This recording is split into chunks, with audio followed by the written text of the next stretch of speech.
নমস্কার বন্ধুরা, রোজকার রান্নাঘরে আপনাদের স্বাগত। আজকে সকাল সকাল বাজার থেকে মাটন নিয়ে চলে এসেছি। আজকে মাটন রান্না হবে। এগুলো একটু ধুয়ে নিই, তারপরে আমি দেখাবো। বাকি মশলাগুলো এবার আমি রেডি করে নিই।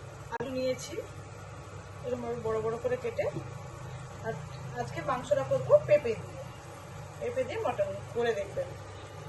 নিয়েছি বড় সাইজের 4টে পেঁয়াজ। যেহেতু 1.5 কিলো মতো মাংস আছে, তাই একটু বেশি পেঁয়াজ দেবো। এগুলোকে আমি ছোট ছোট করে কুচি করে নেব। আর এদিকে ততক্ষণে আমি আদা রসুনটাও ছাড়িয়ে রেখেছি। কড়াই বসিয়ে দিয়েছি, তেলটা এবারে আমি আলুগুলো ভেজে দেবো।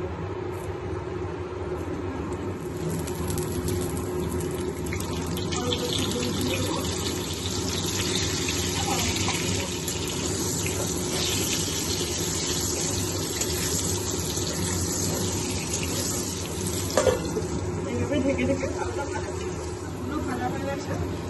আমি একটু কড়া করে ভেজেছি, আমার বাড়িতে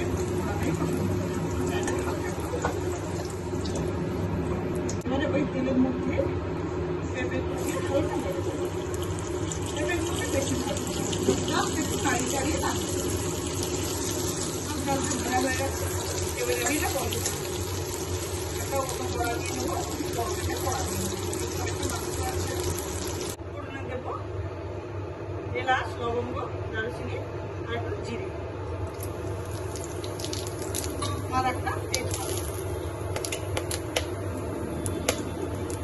এলাচগুলোকে একটু ফাটিয়ে দেবেন, নাহলে একটু মাখবে।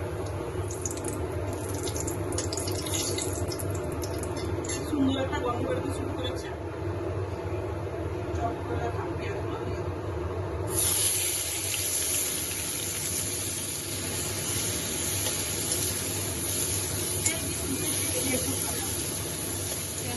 হালকা লাল করে ভেজে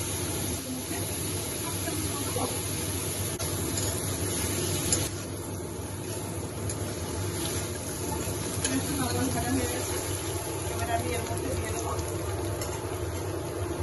আদা রসুনের পেস্ট।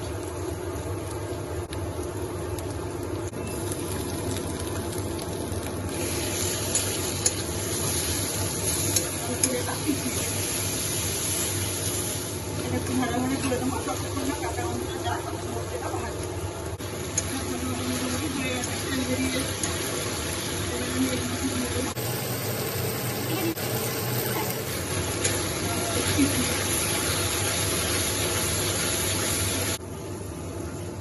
মশলা থেকে তেল বেরিয়ে এসছে, তার মানে মশলাটা কষানো কমপ্লিট। এবার আমি এর মধ্যে মাটনটা দিয়ে দেবো।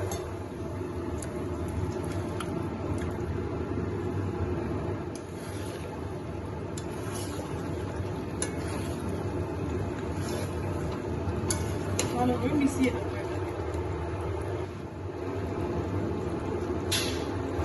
পেঁপেটা ওর সাথেই দিলে মাংসটা তাড়াতাড়ি সেদ্ধ হবে, সেই জন্য আমি পেঁপেটা আগেই দিই।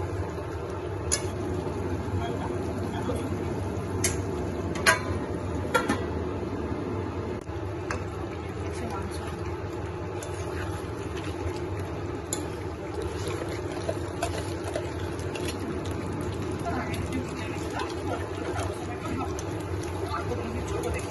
দই দেওয়া আছে, জলটা অনেকটা শুকিয়ে হয়েছিল।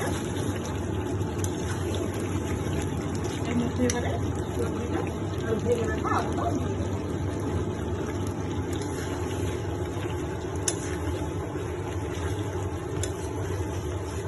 একেবারে শুকনো শুকনো করে দেবো, তারপর আবার জল দেবো। তাহলে মাংসটা গন্ধ চলে যায়, জলটা শুকনো শুকনো। মাংসটা কষানো হয়ে গেছে ভালো করে, দু সাইড দিয়ে তেল ছেড়ে গেছে।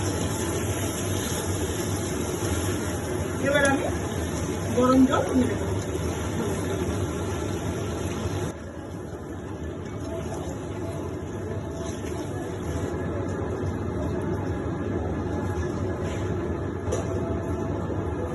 এইভাবে ঢেকে দেবো, ঢেকে প্রায় 15 থেকে 20 মিনিট লাগবে।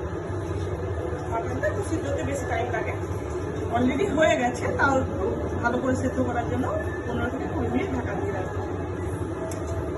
গ্যাসের সিমটা লোতে করে দেবো। 20 মিনিট পরে ঢাকনাটা এবারে খুলে দেখবো কেমন হয়েছে। কালারটা দেখুন, শুধু কত সুন্দর কালার এসছে। আলুও দেখুন সেদ্ধ হয়ে গেছে পুরো। গরম মশলা ছড়িয়ে দেবো।